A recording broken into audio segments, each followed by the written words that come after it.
Um,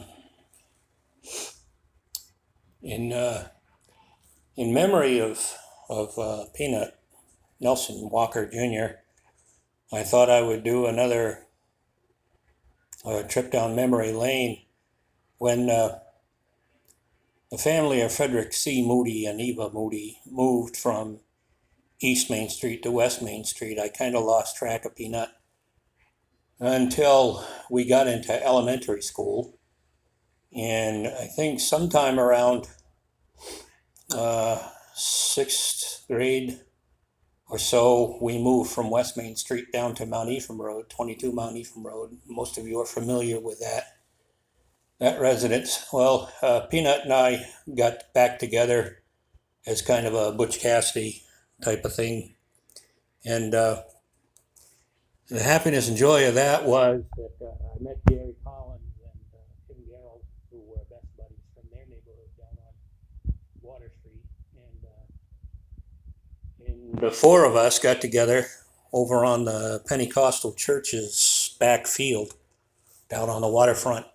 Peanut had built a couple of huts out of sod, and we'd go over there and play Army, or Tim had some gear from his dad's Navy days. So we kind of brought that along, and it was kind of fun, trading helmets and stuff and playing. And at that point, Peanut had become quite adept at making Molotov cocktails. We had some unwanted, unappreciated passers-by, one Charlie Lamphere and Jeff Conlon, and they were mocking us from the beach, calling us babies or playing Army or whatever. Well, Peanut got a little offended, and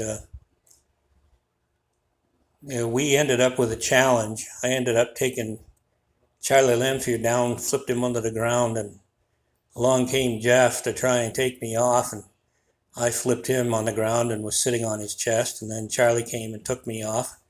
Well, Peanut got pissed off at all of that bullying, so he came out of the hut with a Molotov cocktail. It wasn't lit, but they saw it, and they moved away kind of shy, and I took it, and Nelson lit it, and I threw it, and I tossed it over their head, 10 feet above their head, and probably another 30 feet out onto the rocks where the docks used to be for the Nichols shipbuilders. There was a couple of docks there. There was another one on the end of Elm Street, but the one on the end of Elm Street was kind of a coal dock, coal pocket. But yeah, that Molotov went off, kaboom! And Jeff and Charlie took off running. You're fucking crazy. And yeah, we are. And that was kind of the introduction for people who came by to leave us alone.